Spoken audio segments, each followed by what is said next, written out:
देखो आज का जो हमारा सेशन रहेगा उसमें हम सीखने वाले हैं सॉलिड स्टेट्स के बारे में।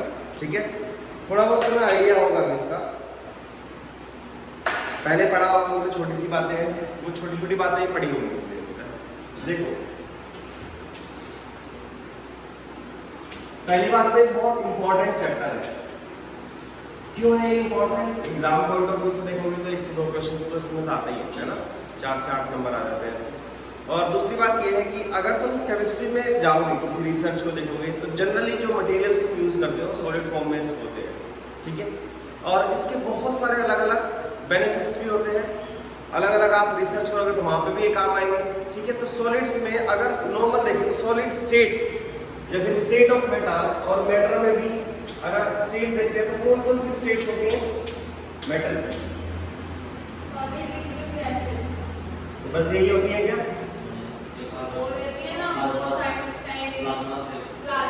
प्लाज्मा और ओके, और कुछ ऐसे कुछ करके होते रहते हैं, जिनमें से सॉलिड और लिक्विड स्टेट या फिर इसको सॉल्यूशंस के अंदर भी पढ़ते हैं। ठीक है, और लास्ट होता है गैसेस स्टेट। ठीक है, हमें पढ़ना ऑब्वियसली यही है सॉलिड स्टेट के बारे में। तो अगर तुम सॉलिड स्टेट को डिफाइन करो, जैसे ये कोई सॉलिड है तो उसको किस तरह से डिफाइन करोगे?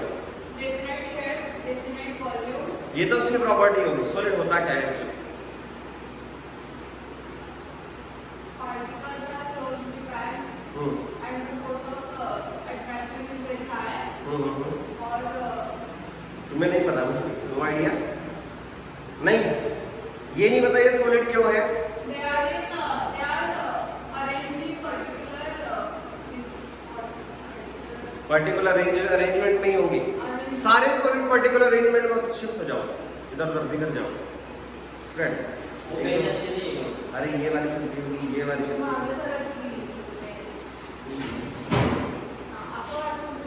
हो गया?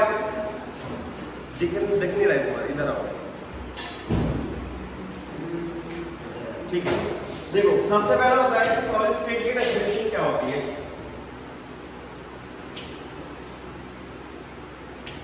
कहते हैं इसमें सॉलिड स्टेट रोहन मतलब क्या है सॉलिड स्टेट का? देखो छोटी छोटी बातें तो तुमने पढ़ी ही होंगी, है ना, कि ये तुमने 10th में पढ़ा होगा, 11th में पढ़ा होगा कि जैसे कोई मैटर होता है, मैटर ऐसी चीज होती है जो भी जगह घेरता हो उसको हम मैटर कहते हैं। और फिर उसके भी अलग अलग स्टेट्स होती हैं, जैसे सॉलिड स्टेट में वो रह सकता है एक जगह पे बना हुआ दिखता है सॉलिड स्टेट, है ना। और लिक्विड स्टेट अलग अलग फोर्स ऑफ अट्रैक्शन का, इंटरन्यूक्लियर डिस्टेंस ज्यादा, ये सब चीजें पढ़ी है। तो इसको अगर तुम एक लाइन में डिफाइन करो अपनी 10th और 11th की नॉलेज की बेस पे, तो सॉलिड स्टेट को कैसे डिफाइन करोगे? पता तो होना चाहिए, बोला कैसे जाए? जो चीजें बोल रहे हो सही बातें हैं, लेकिन किस बेस पे स्पेसिफिकली सॉलिड स्टेट को डिफाइन किया जाता है? पार्टिकल्स का अरेंजमेंट। पार्टिकल्स का अरेंजमेंट कैसे होता? ऐसे 2 3 या फिर समझ लो ऐसे रेगुलरिटी रहती है उसमें, रेगुलरिटी रहती है, ऐसा ही होने चाहिए सारे के सारे पार्टिकल्स, ऐसा या फिर ऐसा नहीं हो सकता। मतलब वो डेफिनेट होते हैं, मतलब शेप में रहते हैं, स्पेसिफिक शेप में रहते हैं। शेप वाली बात सही है, अरेंजमेंट सबका एक जैसा ही होगा। आप चाहे इधर को चलो तब भी अरेंजमेंट ऐसे ही, इधर को चलो तब भी अरेंजमेंट ऐसे। तुम ये ऐसा कहना चाह रहे हो तो ये है गलत। नहीं ऐसे नहीं। बोलो, छोटी सी बात है कि सॉलिड स्टेट होता क्या है? छोटा सवाल बोलो। डेफिनेट शेप होता है। ये तो प्रॉपर्टीज हो गई, किस बेस पे हम उसको डिफाइन करते हैं? बोलो बोलो।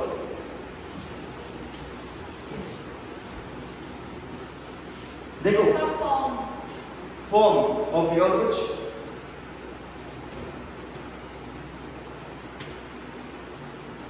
Properties of solids. ये छोटी छोटी बातें बस तुम्हें पता है, इसको नहीं पता है ज्यादा कुछ नहीं पता।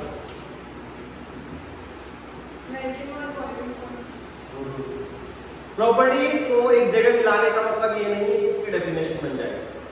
ठीक है, देखो जब भी कोई सॉलिड स्टेट है तो किस बेस पे डिफाइन किया जाता होगा? देखो अगर तुम्हारे पास में कोई सॉलिड स्टेट है, देखो इधर देखते रहना, या फिर लिक्विड स्टेट में कोई चीज है या फिर गैस स्टेट में है, कोई ऐसा सब्सटेंस बताया तुम्हें जो तीनों स्टेट में एग्जिस्ट करता हो, तीनों स्टेट में ही मिलता है। वाटर। सॉलिड स्टेट में क्या होगा? आइस रहेगा, ठीक है। तो आइस में कुछ हो सकते हो कि चलो ये इनके पास रहते हैं, थोड़ा इस तरह से इनमें कुछ अरेंजमेंट होता होगा, ऐसा है ना। गैसेस में, लिक्विड में क्या होगा? एक दो मिल गए, इसके बाद में फिर थोड़ा डिस्टेंस जाना हो जाएगा, ठीक है, फिर इनके बाद पीछे मिल गई चलो ऐसा कुछ होगा, ओके। और गैसेस स्टेट में एक यहाँ पे है, दूसरा यहाँ पे, तीसरा यहाँ पे, इसको किसी से कोई मतलब ही नहीं है, ठीक है, ऐसा कुछ है, ओके। तो इनके बीच में किस बेस पे हम बोलते हैं कि ये सॉलिड है, ये लिक्विड है, ये गैस है? Force of attraction, very good, ठीक है, यही वाली चीज निकल के आ गई। फोर्स ऑफ अट्रैक्शन और इंटरन्यूक्लियर डिस्टेंस के बेस पे ही तुम सॉलिड, लिक्विड और गैसेस को अलग-अलग तरीके से डिफाइन करते हो। इसकी डेफिनेशन लिखो। द स्टेट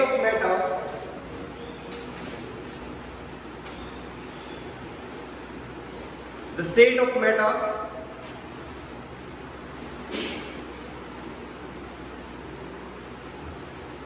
बिल्कुल नया टॉपिक एकदम फ्रेश। अब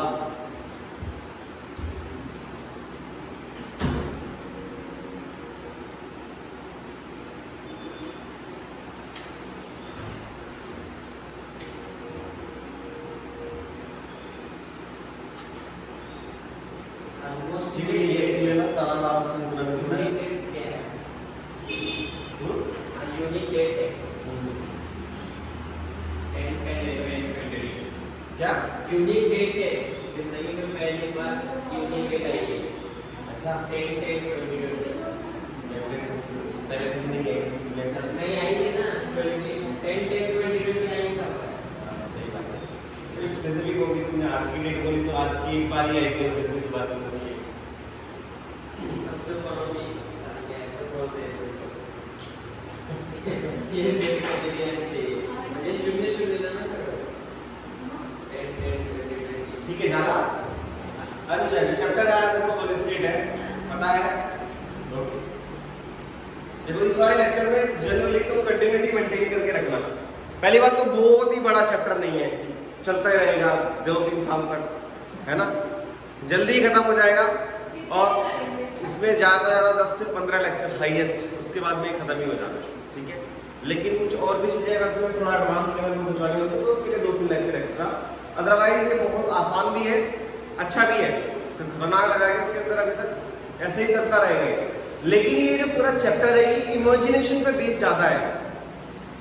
जब तुम इसके अंदर के क्वेश्चंस वगैरह देखोगे तो वो तुम अच्छा इमेजिन कर पाते हो, टीचर अच्छा इमेजिन करवा पाता है और उसके साथ साथ तुम कर पाते हो, तो ये चल पाओगे। अदरवाइज तुम पीछे हट जाओगे, लैग करने लगोगे, ठीक है। इसलिए जो चीज़ें इमेजिनेशन की होगी वो तुम्हें समझाता रहूँगा मैं अलग अलग तरीके से, ठीक है। ये वाली बातें समझ आई? हेलो, लिखो, ये आता लिख लिया? इस तरह वो डेफिनेशन बताते हैं। अच्छा पहले ये तो लिखो, जल्दी से लिखो। डेफिनेशन क्या लिखते हैं? तो लिखो डेफिनेशन के अंदर ही, क्योंकि हमने हेडिंग दे दी है ना, लिखते हैं। वो हेडिंग डाल दी, ठीक है, करते हैं, ठीक है। लिखो the state of matter in which the internuclear distance is smallest and the force of attraction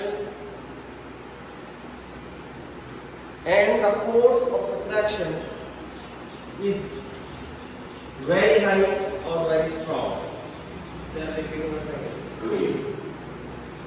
solid state एक स्टेट ऑफ मैटर है, मैटर की एक स्टेट है जिसके अंदर फोर्स ऑफ अट्रैक्शन हाई होता है, हाईएस्ट सबसे ज्यादा होता है तीनों में, ठीक है। और दूसरा इंटरन्यूक्लियर डिस्टेंस, ठीक है, ये लोएस्ट होता है। लिख सकते हो इसके बेस पे इसको डिफाइन करें। पहली बात तो नहीं, वो फेवरेट चैप्टर भी है मेरा। जैसे तुम कोई रिसर्च वगैरह करते हो, देखो इंपॉर्टेंस कहाँ है, इस चैप्टर का इंपॉर्टेंस होता कहाँ है। जैसे तुम रिसर्च के अंदर कोई भी मटेरियल तैयार करते हो, जैसे तुमने कोरोना की वैक्सीन बना दी, मतलब बना दी, सोचो वैक्सीन तो बनी गई है, बस तुम्हें नहीं मिली, तुम्हें नहीं लगी, वो बात अलग है ना। हाँ वो सही है नहीं है वो बात भी अलग है, लेकिन वैक्सीन तो बनी है ना सर। ओके, अगर हमें उसमें पता करना है कि उस मैटर के अंदर जो तुमने बनाया, चाहे वो किसी भी फॉर्म में हो, उसमें जो जो भी एलिमेंट्स तुमने सोचे थे उसी तरह से एलिमेंट्स उसके अंदर हैं या नहीं है, पहला काम ये, उसी अरेंजमेंट में वो है या नहीं है उसके बारे में भी, ये सब कहानी हम सॉलिड स्टेट के अंदर ही पढ़ते हैं। और अगर जैसे तुमने कोई मटेरियल बनाया, जैसे ये बनाई, चौक बनाया, कैल्शियम क्या आ गई, क्लोराइड, ब्रोमाइड, आयोडाइड, कार्बोनेट, पक्का सल्फेट नहीं है, नहीं। ओके, जैसे कोई कैल्शियम कार्बोनेट है और इसके अंदर ये सॉलिड स्टेट में है, ऑब्वियसली बात है ना। इसके अंदर कौन कौन से एलिमेंट्स प्रेजेंट है, कैल्शियम और कार्बन, नेक्स्ट ऑक्सीजन, ठीक है। अगर तुम्हें ये निकालना है, पता करना है कि इसके अंदर यही एलिमेंट है, जैसे तुम अपना एक्सरे लेते हो, कभी लिया एक्सरे, जिंदगी में कभी एक्सरे तो लिया होगा, सेम इनका भी एक्सरे लिया जाता है। उसके लिए इंटरेस्टिंग सी चीज हुई है, तो इनका एक्सरे लेने के बाद भी इनकी बॉडी दिखाई देती है कि भाई ऐसे ऐसे है, इसके अंदर ये मैटर है, इसके अंदर कॉपर है, इसके अंदर कैल्शियम है, इसके अंदर आयरन है, जो भी इसके अंदर पड़ा होगा वो सब कुछ दिखाई दे जाता है, ठीक है। तो जब हम कोई भी मटेरियल तैयार करते हैं तो उसमें वो ही मटेरियल प्रेजेंट है या नहीं है, इसको पता करने के लिए हम उसका एक्सरे डिफ्रैक्शन करते हैं, ठीक है। ये वाली बात समझ आई पहली बार, ये चीज के अंदर थोड़ी एडवांस जब जाओगे तो ये चीज लगेगी, ठीक है। उसके अलावा अगर जैसे तुम अपनी फोटो क्लिक करते हो ना, किसको उस तरीके से फोटो क्लिक कर सकते हो, बैक कैमरा, फ्रंट कैमरा, आगे बढ़ो, मोबाइल के अलावा DSLR, ओके, और टेलीस्कोप, हाँ हमारे को स्पेस में चलेगा, यहीं से क्लिक करेगा, और कुछ ऐसे ही इनकी भी फोटो क्लिक करी जाती है, जो इनके अंदर जिस तरह से अरेंजमेंट में है उस अरेंजमेंट को पता करने के लिए टेक्नोलॉजी उसको बोलते हैं माइक्रोस्कोपी। इसके अंदर जो हम यूज करते हैं स्कैनिंग इलेक्ट्रॉन माइक्रोस्कोपी यूज करते हैं, SEM बोलते हैं इसको, ठीक है। उसके अंदर पता चल जाता है कि ये किस तरह से अरेंज है, पहला आइटम ऐसे है, दूसरे वाला आइटम ऐसे है या नहीं है, उसका भी कुछ ग्राफ होता है, वहां से भी स्टडी करते हैं, ठीक है। तो जब भी सॉलिड स्टेट को एनालिसिस किया जाता है, पढ़ा जाता है, इसके अंदर जो तुमने बनाया वो ही एलिमेंट है, तो उसके लिए एनालिटिकल केमिस्ट्री में दो जो टेक्नोलॉजी है उनको तुम ध्यान रखो, पहला एक्सरे, दूसरा स्कैनिंग इलेक्ट्रॉन माइक्रोस्कोप। ऐसे बहुत सारी होती है, तुम्हें ये थोड़ा बहुत उनका आइडिया होना चाहिए, ठीक है। ये वाली बात बता रही, ओके। प्रॉपर्टीज क्या क्या होती है मैटर, ये तो तुमने अभी बताया था, जो सॉलिड स्टेट है उसकी क्या क्या प्रॉपर्टी है, जैसे ये है तो मैंने यहाँ पर ऐसे रखा कि बह जाएगा या उड़ जाएगा, ऐसा ही रहेगा, ओके। तो जनरली इनकी जो शेप होती है वो डेफिनेट होती है, और वॉल्यूम कैसा रहता है, शॉर्ट फॉर्म में लिखवा रहा हूं मैं, इसको पूरा अलग तरीके से लिखने की जरूरत नहीं है, ठीक है। ये भी शॉर्ट वॉल्यूम ही डेफिनेटली होता है, और बोलो, अच्छा मैं तुम्हें ये बोल लेता हूँ, तुम्हें बताना है इसकी वैल्यू क्या होनी चाहिए, कंप्रेसिबिलिटी, ओके, फ्लेक्सिबिलिटी, इन पे कमेंट करना है, और ये तुम्हें पढ़ रखा है, छोटी छोटी बातें। मेल्टिंग पॉइंट, बॉइलिंग पॉइंट भी होता है क्या इनका, बॉइल हो जाते हैं इनका, मेल्टिंग पॉइंट होता है कि बॉइलिंग पॉइंट होता है, दोनों, ये बॉइल भी हो जाता है अपने आप, कहाँ हो गर्म में हो, पानी का बॉइलिंग पॉइंट होता है कि मेल्टिंग पॉइंट होता है, दोनों हो जाते हैं। बॉइलिंग पॉइंट होता है लिक्विड का, जनरली बॉइलिंग पॉइंट होता है, जब वो गैस के ऊपर होता है, ठीक है। देखो तुम मेरे कॉन्सेप्ट में मिलाओ, तुमने 11th कहाँ से करी, तीनों ने, तुमने घोड़ा, दोनों ने, ओके, अलग-अलग घोड़ा, ठीक है, मतलब कहीं से भी करिए। 11th में तुमने चीजें तमीज से पढ़ाई नहीं गई, कम पढ़ी है, कितनी पढ़ी है, कैसा तुम्हारा सीन क्या है? वो आते थे 45 मिनट सिखा के जाते थे। हमारे वो सर लेके बड़े आते थे, इंटरेस्टिंग पढ़ते थे, नहीं तो ऐसे इंटरेक्ट नहीं करते थे? इंटरेक्ट इसमें 45 मिनट्स का लेक्चर होता था। हमारे 17 टीचर्स चेंज हुए 17 टीचर एक सब्जेक्ट में। केमिस्ट्री में बस। अभी हमारे लिए 2 टीचर आते थे, उनका दोनों का भी पॉइंट ऑफ व्यू अलग रहता था। कोई ये नोट इसके नोट से ज्यादा वो उसका वही नोट केमिस्ट्री पे पढ़ा। तभी तुम्हारा इसमें जो मतलब क्वेश्चन पूछता होगा कुछ भी तुमसे, जैसे मान लें कि हम पूछ लिया ब्लैंक क्यों हो जाते हैं, उसका रीजन यही है शायद जो तुम्हारी पुरानी चीजें हैं वो इतनी अच्छे से कवर नहीं है। ठीक है, चलो ठीक है, जो भी गया गया, लेकिन यहाँ पर जो चीजें मैं बताता हूँ उसमें भी तुम्हारा वो चीज कवर अप कर देता हूँ जितना थोड़ा बहुत चाहिए होता है। पूरा तो पढ़ाने नहीं बैठ सकते उस चैप्टर को, ठीक है, लेकिन इनमें तुम्हें कमेंट करना है क्या क्या होना चाहिए, कैसे होंगे ये तुम्हें बताना है। हर एक को पहले इसको लिखते रहो नोटबुक के अंदर, लिखा हुआ तो समझ आता है ना क्या लिखना है। इनको भी अपनी नोटबुक में जब लिखोगे फुल फॉर्म में लिखना, कभी बाद में IIT इंडिया आ जाए दिमाग में, है ना दोस्तों। और वैसे भी आजकल IPL चला है।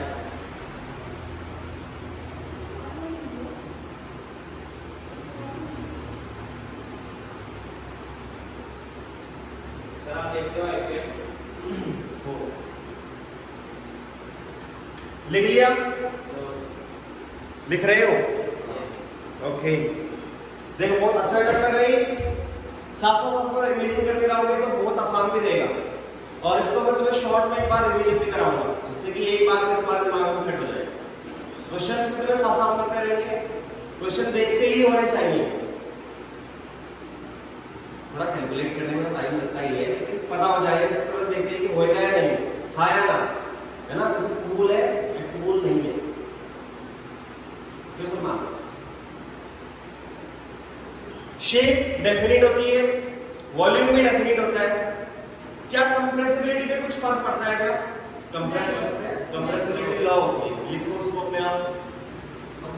उसके आगे ही देना They are not compressible.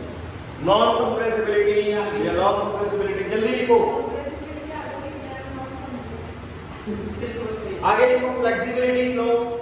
Sir कुछ चीजों में होती है ना flexibility. हाँ Exceptions है. हाँ, तो लो बोला है, रबर है फ्लेक्सिबल होता है, ठीक है ठीक है। इसको देखो मेल्टिंग पॉइंट, High. हाई नहीं, लो, मीडियम या शार्प। Sharp.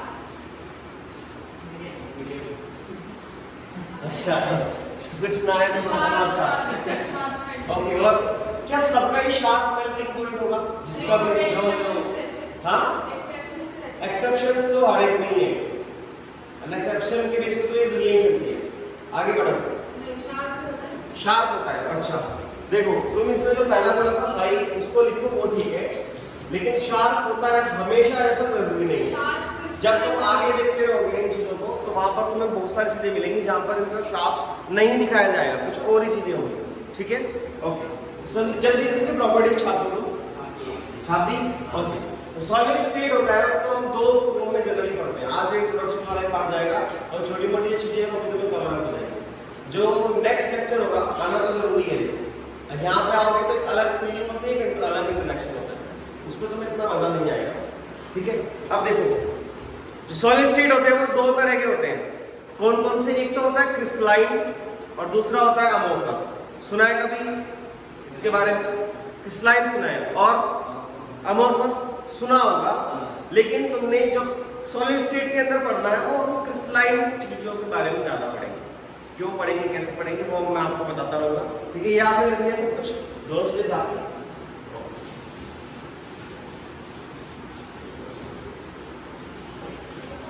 देखो, जो सॉलिड स्टेट होता है या सॉलिड्स बोल सकते हैं कोई डायरेक्टली, ठीक है, ये दो टाइप के हैं। एक तो होता है क्रिस्टलाइन, एक होता है अमोर्फस, ठीक है। क्रिस्टलाइन किस तरह का होता होगा? चीनी का दाना क्रिस्टल ऐसा? हाँ ठीक है। और मतलब क्या है एक्चुअली, अगर सही बात से सोचें ऐसे ही कुछ होता भी है, लेकिन एग्जैक्ट वे में इसको डिफाइन कैसे करा जाता है? हाँ बोलो।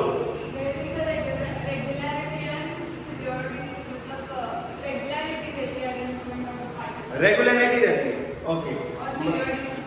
ऐसे वाला ये चलता रहता है, फिर इसके बाद में ऐसे चलता रहता है, ऐसे चलता रहता है, या फिर ऐसे ऐसे चलता रहता है।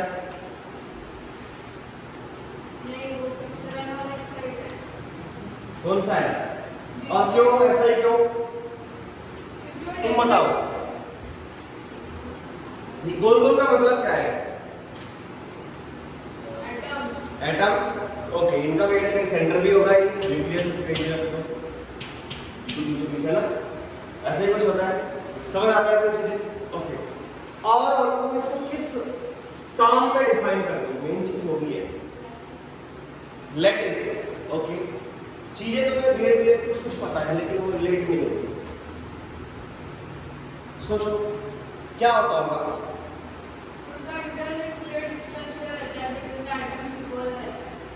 अच्छा, ओके। बोलते तो सही हो, आसपास बोलते हो, सभी चीजें वो नहीं बोलते जो एग्जैक्ट होती है। बोला नहीं? No idea? अच्छा, अब देखो ये तो बड़ी बड़ी बातें हो गई, क्रिस्टलाइन और अमोर्फस। थोड़ा और छोटे पे ले आता हूं। देखो अगर तुमने कोई सॉलिड स्टेट में कोई भी चीज है उसको ली और उसको काट दिया, अगर वो शार्प तरीके से कट जाए, शार्प मतलब समझते हो? बिल्कुल सुंदर तरीके से कट के आए, ठीक है, तो हम उसको बोलेंगे क्रिस्टलाइन। सिंपल सी डेफिनेशन है ना। और अगर तुम कोई भी उसको लो और जो तुम उसको काटना शुरू कर दो वो टेढ़ा मेढ़ा तरीके से कटे, जैसे ग्लास। अब देखो ग्लास को तुम काटोगे तो तुम शार्प उस नाइफ से काटते हो ना, वो ग्राइंडर लगा होता है तो बिल्कुल सुंदर तरीके से कट जाता है। ये तो क्रिस्टलाइन होना चाहिए ऐसे, बोलो। लेकिन जो उसके अंदर अरेंजमेंट होता है वो ऐसा नहीं होता बिल्कुल स्मूथ, ऊपर नीचे ऊपर नीचे ऊपर नीचे मॉलिक्यूल, जैसे तुम ये वाला हाथ देखो, ठीक है, या फिर ये देखो, ये कोई भी आपके सामने सॉलिड सब्सटेंस है और इसके अगर तुम ऊपर हाथ चलाओगे तो ये स्मूथ दिखता है, ठीक है, ये तो पता है मुझे, बिल्कुल स्मूथ, चिकना चिकना सा शार्प, ठीक है। तो इसका मतलब ये क्या है? क्या इसके अंदर जब तुम ओपन करके इसकी स्ट्रक्चर को देखोगे तो तुम्हें जो बिल्कुल लाइन रहेगी, जो एटम्स मिले होंगे वो कुछ इस तरह से ही होंगे, बिल्कुल सीधे सीधे, ऐसे ही शार्प होगा। हाँ या ना? Yes, it's answer is no. ये तुम नॉर्मली देख नहीं सकते इसलिए बोल रहे हो, लेकिन जब तुम इसको ओपन करके देखते हो, या फिर इसका अगर मैं फोटो क्लिक करूं और जूम कर दूं उसको, किससे करते हैं? कौन सी टेक्नोलॉजी से? अभी बताया था, इलेक्ट्रॉन माइक्रोस्कोप से, ठीक है, इलेक्ट्रॉन बीम डालते हैं उससे कुछ करते हैं। तो अगर ऐसा आता है तो कुछ ऐसे, कभी छोटा कभी बड़ा, कभी सीधा कभी ऊपर नीचे, फिर इस तरह से कुछ दिखता रहता है, ठीक है। एटम्स का इस तरह से अरेंजमेंट होता है। और अगर तुमने किसी भी सब्सटेंस को कट करा, अगर वो बिल्कुल स्मूथली कट हो जाए तो वहां पर बोलोगे आप क्रिस्टलाइन सॉलिड। अगर स्मूथली कट ना हो, कुछ अलग अलग तरीके से मिले, तो उसको बोलोगे तुम अमोर्फस। ये वाली लैंग्वेज केवल समझने के लिए है, केमिस्ट्री में हम उसको कैसे यूज करते हैं देखो। स्मूथली कटने का मतलब ये है कि अगर तुम्हारे पास में एटम है, एक एटम ये है, दूसरा एटम ये है, ठीक है, पहली बात तो ये एटम इनसे मिक्स नहीं होते, ओवरलैप नहीं होते, ठीक है। जो ये दिखाई गई है केवल एक रैंडम स्ट्रक्चर है जो जल्दी जल्दी बनाई गई है। जब भी एटम्स एक दूसरे के साथ में रखे रहते हैं, देखो जो सॉलिड स्टेट के एटम है, एक एटम ये है, दूसरे वाला एटम ये है, तो ये एक जगह पे वाइब्रेट करते रहते हैं बस। ये तो इसके अंदर घुस जाएगा ये, हाँ, इसे घर से अंदर सोना चोना कुछ निकाल के ले आएगा, जैसा रहता है ऐसे रहता है। अगर ये ऐसे ही चलता रहेगा, दूसरा एटम, तीसरा एटम, चौथा एटम, और कंटिन्यूअसली ऐसे चलता रहेगा, उनके बीच में या तो वो उसके नीचे रखे, जैसे तुमने एक लड्डू की एक लेयर लगाई, उसके बाद तुम दूसरे लड्डू की लेयर लगानी पड़ेगी, वो कैसे लगाओगे? या तो तुम इसके नीचे लगा दो या फिर इधर लगा दो, है ना। सोचो तुमने ऐसे लगाया, चाहे तुम कैसे भी लगाओ, अगर इसी रेंज ऑर्डर में कंटिन्यूअसली आगे चलता रहेगा, जो तुमने ऑर्डर लगाया उसी ऑर्डर को कंटिन्यूअसली फॉलो करता रहे, और उसको हम बोल सकते हैं एक लाइन को लॉन्ग रेंज ऑर्डर, इसी ऑर्डर को लॉन्ग रेंज तक कंटिन्यूअस रखे तो उसको हम बोलते हैं क्रिस्टलाइन। समझ आया? और अगर तुम्हारे पास जो मॉलिक्यूल्स है, वे मॉलिक्यूल्स कभी कभी तो ऐसा दिखा दे, कभी कभी तो उसने दिखा दिया ये दिखा दिया, ठीक है।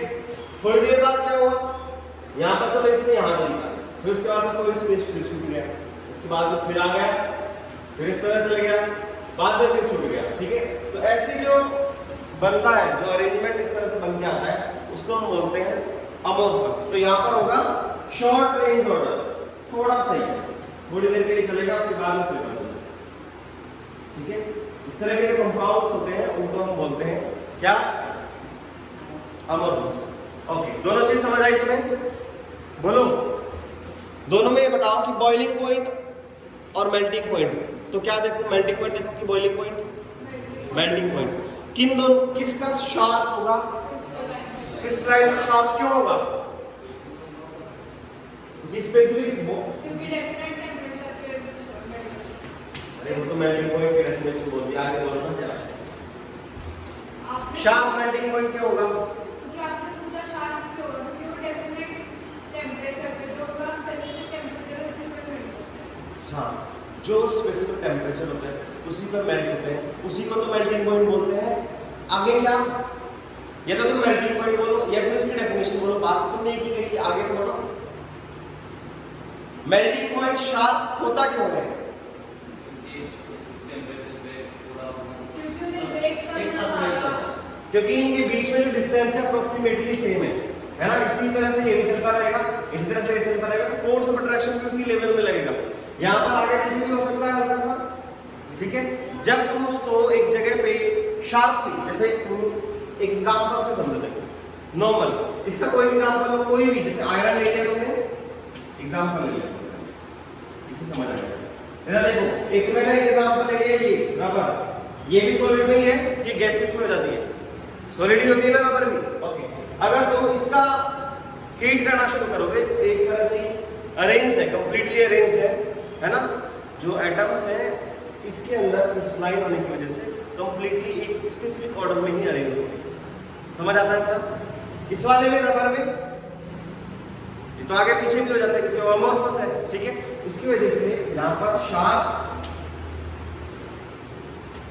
मेल्टिंग पॉइंट होगा और वहां पर बताओ क्या हो गया, फ्लेक्सिबल, या फिर ऐसे कर सकते हो melting point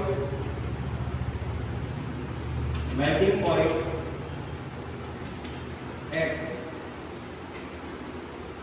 range of temperature, लिख लो उसको।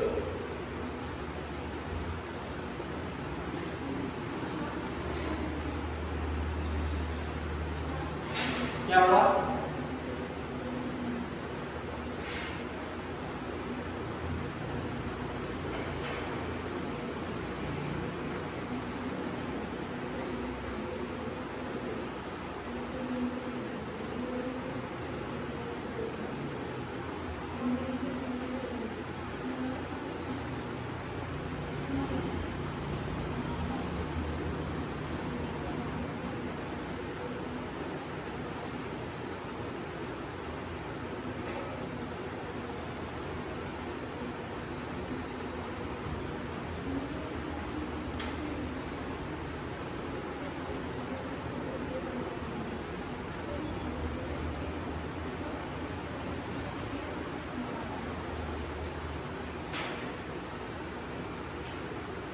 समझ आया सवाल ही क्लियर हुआ सब?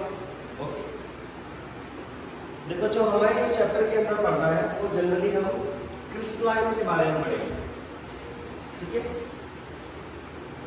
अब देखो यहाँ तक की जितनी भी बात मैंने तुम्हें अभी तक बताई है ना, ये जनरली तुम्हें पता ही है, छोटी मोटी बातें तो तुम्हें नहीं पता होगा। अब इन दोनों की स्पेसिफिक प्रॉपर्टी होती है जहां से क्वेश्चन आते हैं, उस प्रॉपर्टी का नाम क्या है? स्पेसिफिक प्रॉपर्टी है जहां से क्वेश्चन आते हैं।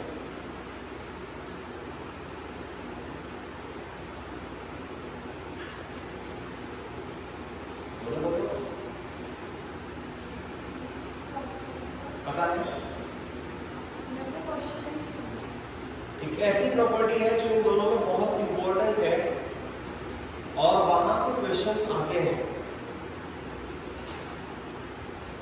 इनके अलावा तो इसमें नहीं दिखती। यहां से चैप्टर शुरू होता है, ध्यान रखना ये क्वेश्चन आता है जो मैं तुम्हें बताऊंगा। क्या एनिस, क्या एनेस्थीसिया, एनिसोट्रोपिक, वेरी गुड। और पहले पढ़ा है ये थोड़ा बहुत, आइसोट्रोपिक क्या होती है?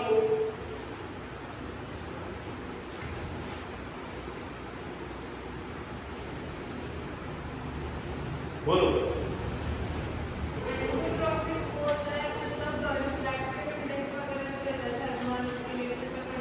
तुम बड़ी बड़ी बातें करते हो, छोटी बातें करो ना। पहले होता क्या है,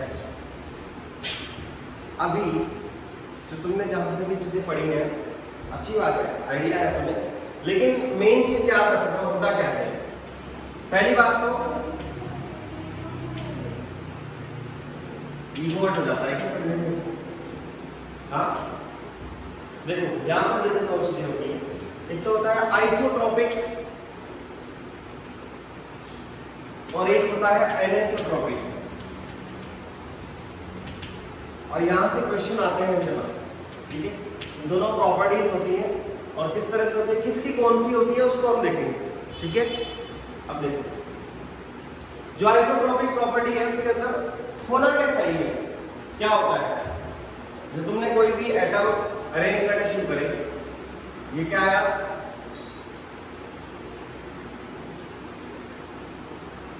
ये वाला। अच्छा मैं तुम्हें पहले कुछ एग्जांपल देता हूं, उसमें तुम्हें ढूंढना है कौन कौन से कंपाउंड्स या जो मैं तुम्हें सॉलिड्स दे रहा हूं वो सारे के सारे क्रिस्टलाइन है और कौन कौन से अमोर्फस होंगे, इसको तुम्हें फाइंड आउट करना है। नोट करो पहले,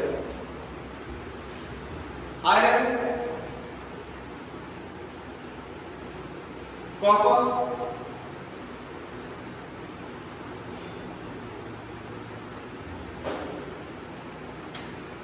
iron, copper, silica, glass,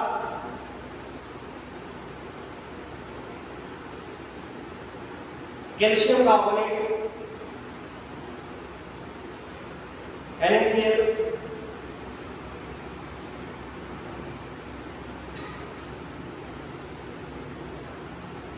bauxite, MgCl2,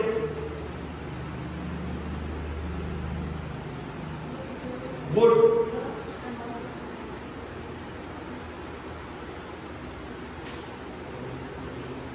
sodium chloride, sorry calcium chloride, लिया है क्या ये अभी तक?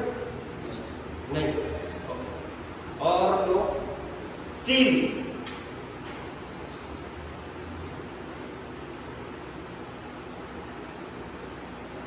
सल्फर,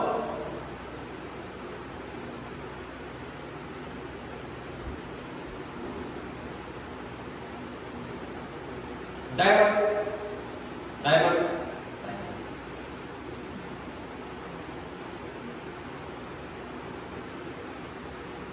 एल्यूमिनेट्स, एल्यूमिनेट्स, सिलिकेट्स,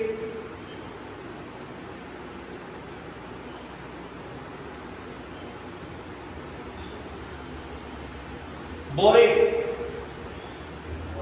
बोरेट्स, हाँ ठीक है। ये करो, क्लासिफाई करने अलग अलग करिए।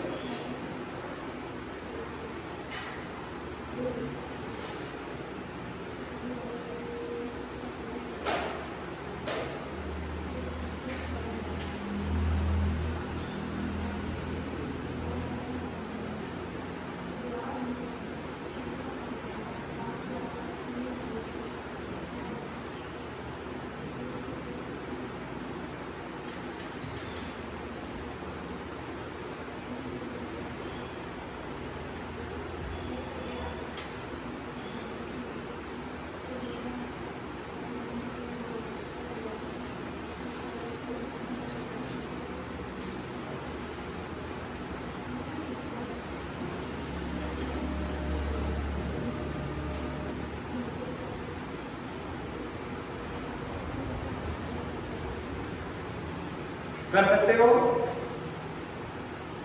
बना सकते हो उसको, ठीक है। तुम इसको कर लेना, बहुत बड़ा काम हो नहीं है, ठीक है।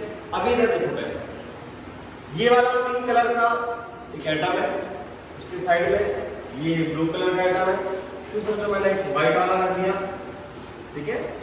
और उसके बाद में इसी तरह से फिर मैंने एक पिंक वाला रख दिया, उसके बाद में मैंने रख दिया फिर ये ब्लू वाला एटम, फिर उसके बाद में ये ऐसे एटम्स में रखना चला जाओ। और नीचे भी देखो तो वहां पर भी ऐसे ही है, जैसे तुमने रख दिया ये पिंक और उसके बाद में ये ऐसे रख दिया है और ये रख दिया, चलो सोचो मतलब तुमने रख दिया ऐसे, ठीक है।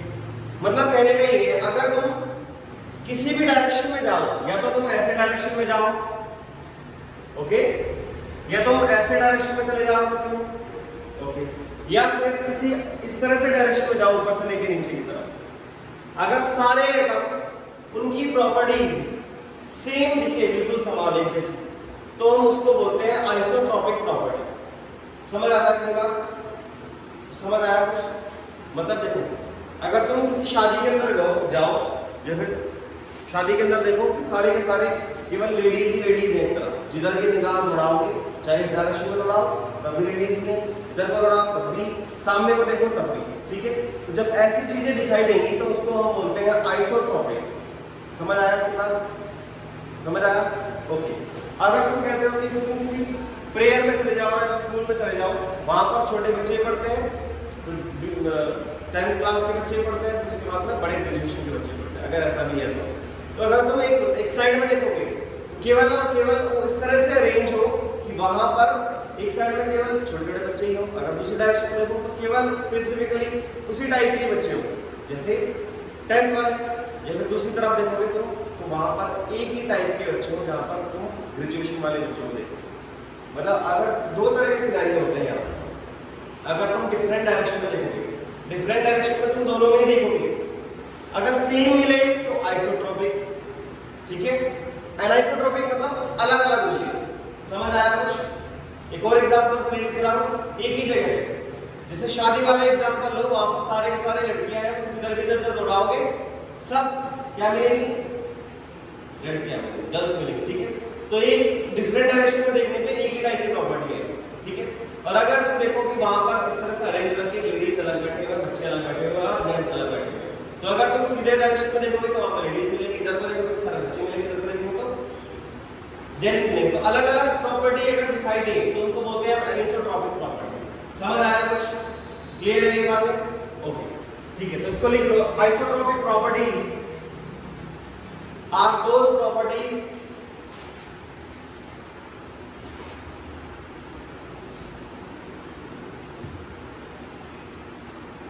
isotropic properties are those properties which are same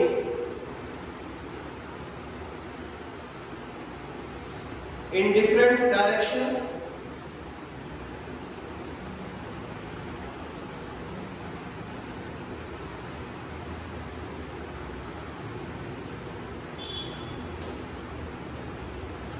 and anisotropic properties are those properties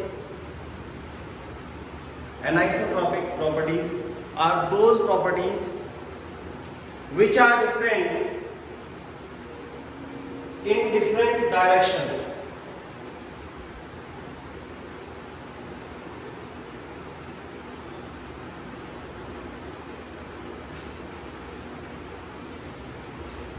देखो, अगर तुम नॉर्मली देखोगे तो आइसोट्रोपिक क्रिस्टलाइन वाली होनी चाहिए थी।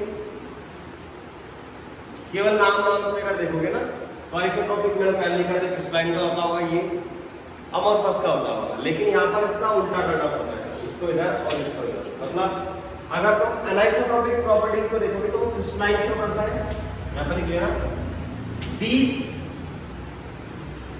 solids show anisotropic property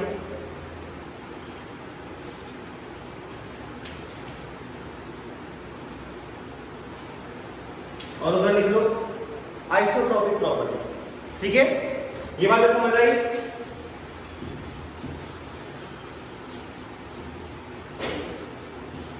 okay, अब देखो इसके अलावा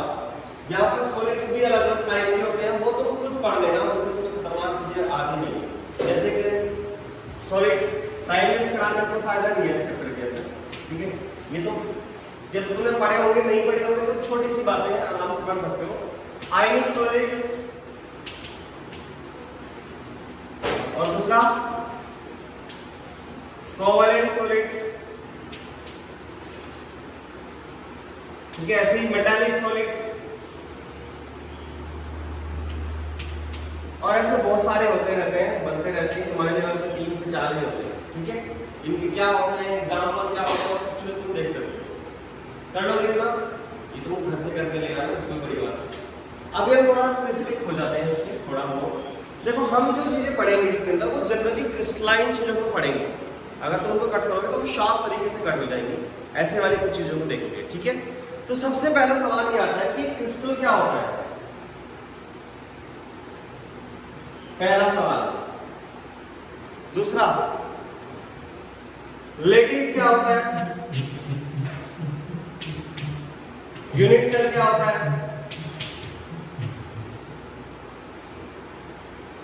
कोऑर्डिनेशन नंबर क्या होता है, ठीक है। ये कुछ बहुत अच्छे क्वेश्चंस हैं और इनके बेस पे तुम पढ़ना शुरू करोगे। और क्रिस्टल्स अलग अलग तरह के होते हैं, बहुत सारे होते हैं, है ना। 2D में अलग होते हैं, 3D में अलग होते हैं, उनके टाइप्स अलग होते हैं। ये जब चीजें पढ़ते रहोगे तो एक बड़ा पोर्शन यहाँ से कवर होता है, समझ आया? ओके। उसके अलावा जब आगे जाते हैं तो उसके आगे की चीजों को देखते हैं जिनमें से बहुत सारे डिफेक्ट्स तुम्हारे काम आएंगे और वहां से डेंसिटी वगैरह कैसे निकालते हैं वो सब चीजें पता चलेंगी और कुछ और भी एग्जांपल्स और कुछ एप्लीकेशंस इसकी पता चलेंगी। ये और इसका पूरा सिलेबस है, ठीक है।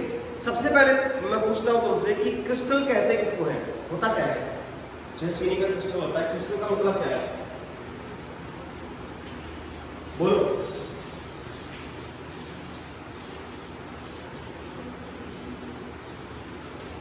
बोलो, क्रिस्टल देखा है कभी? क्रिस्टल देखा है? बंद करो वीडियो। ये चीजें हम शुरू करेंगे हम नेक्स्ट लेक्चर से, लेकिन तुम्हें थोड़ी हिंट मिलेगी, ठीक है। अभी पता चल जाएगा।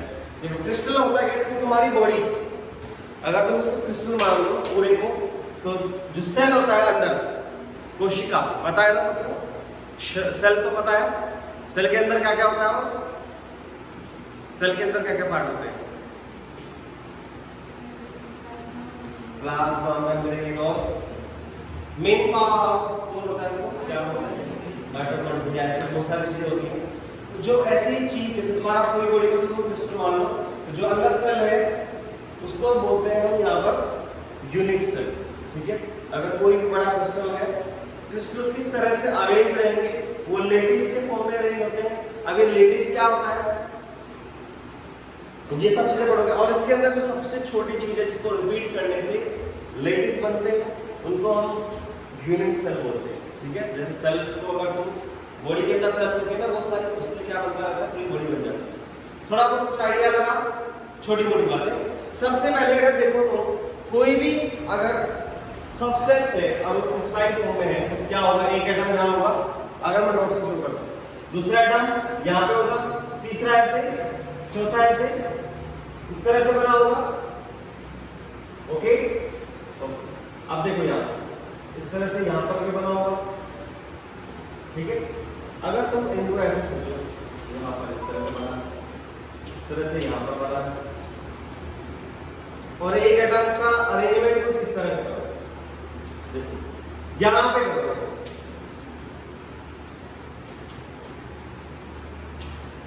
देखते रहना, ठीक है। तो एटम ये तो ऐसे अरेंज हो सकते हैं स्क्वायर तरीके से, या फिर वो ऐसे भी तो अरेंज हो सकते हैं, ऐसे वाला दिखाई दे रहा है सबको, दिख रहा है कुछ? ओके। इस वाले में देखोगे तो कैसे हो रहे हैं, ऐसे अरेंज हो रहे हैं। तो एटम किसी भी तरह से अरेंज हो सकते हैं। जो स्मॉलेस्ट यूनिट है, अभी तो ये 2D में दिखाई दे रही है, जब नेक्स्ट लेक्चर में आपको 3D में भी दिखाई देगी, ठीक है। जो यूनिट है जो बार बार रिपीट होती है, पूरा क्रिस्टल बनाती है बड़ा, उसको हम बोलते हैं यूनिट सेल। समझ आया? जैसे तुम्हारी सेल से मिलके ही पूरी की पूरी बॉडी बनी होती है, इसी तरह से सेल से मिलके ही, लेटिस से मिलके ही क्रिस्टल बने होते हैं। ये बातें क्लियर है? कोऑर्डिनेशन नंबर क्या होता है वो मैं तुम्हें अलग तरीके से समझाऊंगा जब वो क्वेश्चंस आते रहेंगे, ठीक है, इतनी बातें क्लियर हुई सबको? सबको ये चीजें पता लगी यूनिट सेल का मतलब क्या है? ओके, अब लेटिस क्या होता है? हाँ, यूनिट सेल से जो मिलके बने, है ना, उसको हम बोलेंगे लेटिस। देखो अगर तुम इसको 3D में देखो तो क्यूब देखो, क्यूब कैसा होता है? ऐसा होता है कुछ क्यूब,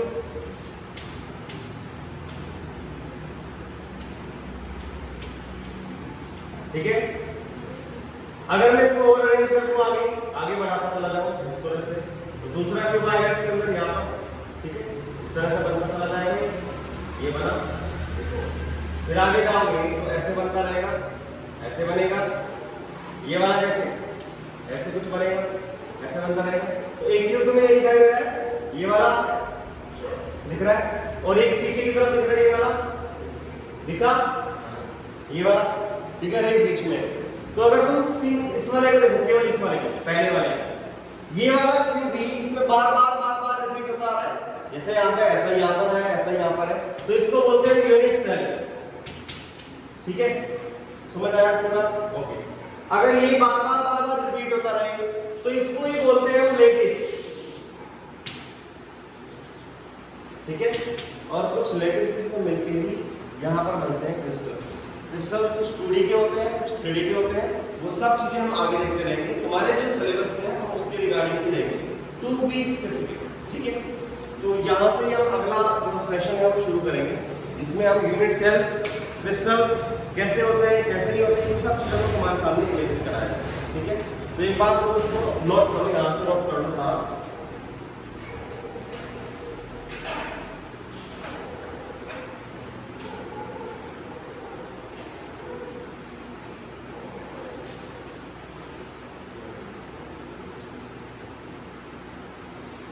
इसको तो घर से समझ लेना क्या होता है, कितने टाइप के होते हैं, डिफरेंस कहते हैं, ठीक है, तुम्हारा होमवर्क है।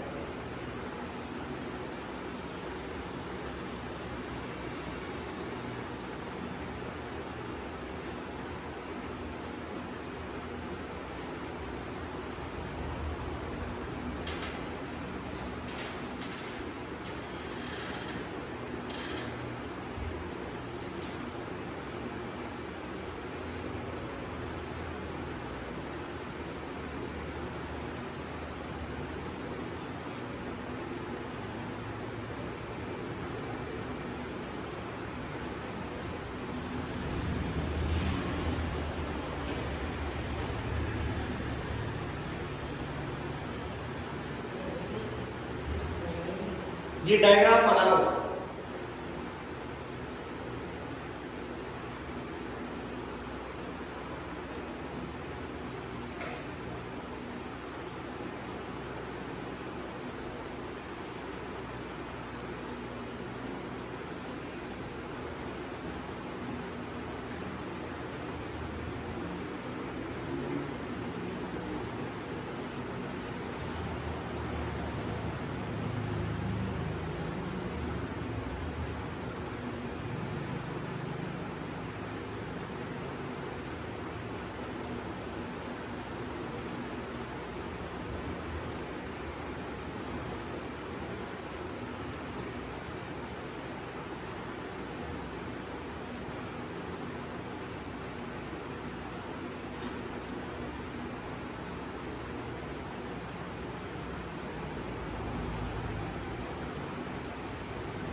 हो गया, बनाओ।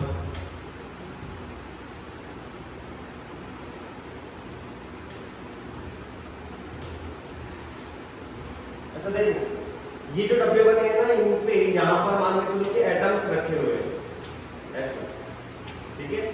जो ये एटम जो पॉइंट में लगा रहा हूँ इनको लेटिस पॉइंट बोलते हैं, ठीक है। और डिटेल में कैसे होता है ये सब चीजें तुम्हें समझाई जाएंगी। क्वेश्चंस आगे वाले ये वाले पॉइंट से बहुत ज्यादा आते हैं, ठीक है। अगले सेशन शुरू होने के बाद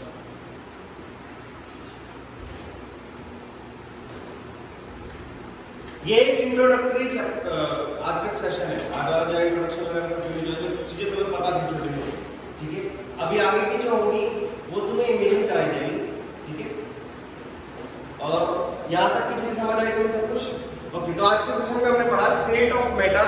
तीन टाइप की होती हैं जनरली फंडामेंटल लेवल पे।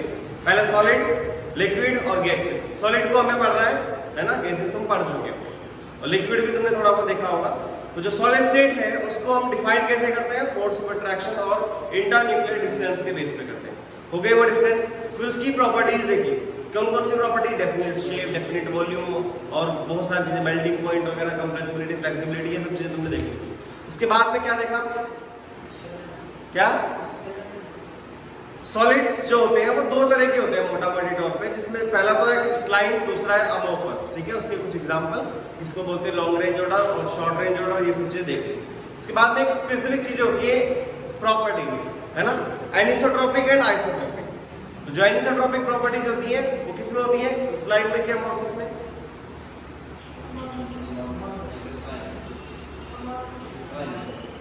एनिसोट्रोपिक प्रॉपर्टीज क्रिस्टलाइन के अंदर होती है। एनिसो पूछ रहा हूं मैं। अच्छा, दोनों है, आइसोट्रोपिक और एनाइसोट्रोपिक। ठीक है, ऐसे क्रिस्टलाइन और अमोर्फस। ठीक है, अगर तुम्हें इनमें कंफ्यूजन होता है, नॉर्मल ये क्वेश्चन आ जाता है कई बार। देखो, क्रिस्टलाइन है, दूसरा क्या है, अमोर्फस है। इधर आइसोट्रोपिक और एनाइसोट्रोपिक। ठीक, इतनी बातें पता है तुम्हें। ठीक है, यहां पर तुम बनाओगे एरो, ये क्रिस्टलाइन वाला एनिसोट्रोपिक होती है। ठीक है, अमोर्फस वाली आइसोट्रोपिक होती है। बोलो, कुछ कहना है? ठीक है, इस तरह से तुम इसको याद रखो, टू द पॉइंट नहीं होती, ये ऐसा नहीं होता है। ठीक है, ये बात समझ आई। उसके बाद में छोटी छोटी चीजें, ये तो तुम घर से कर लेना, टाइप क्या क्या है, कितने क्या मेल्टिंग पॉइंट क्या, सब हिसाब से लो। अब यहाँ पे एक चीज है कि ये जो पॉइंट्स है, lattice point, unit cell, crystal, crystalline, coordination number, ये सब कहानी शुरू हुई कोऑर्डिनेशन सॉलिड स्टेट के अंदर। इतनी चीजें जितने तुम्हें पढ़ाई गई है, इसको एक बार ऐसे निकालो और क्या आओगे तो चलेगा, नहीं भी आओगे तो जो कॉन्सेप्ट्स होंगे वो अच्छे तरीके से नेक्स्ट लेक्चर के अंदर शुरू होंगे। इसके अंदर जो इंपॉर्टेंट कॉन्सेप्ट था वो ये था कि स्लाइड और अमोर्फस में डिफरेंस क्या है, कर सकते हो। Okay, thank you so much, take care.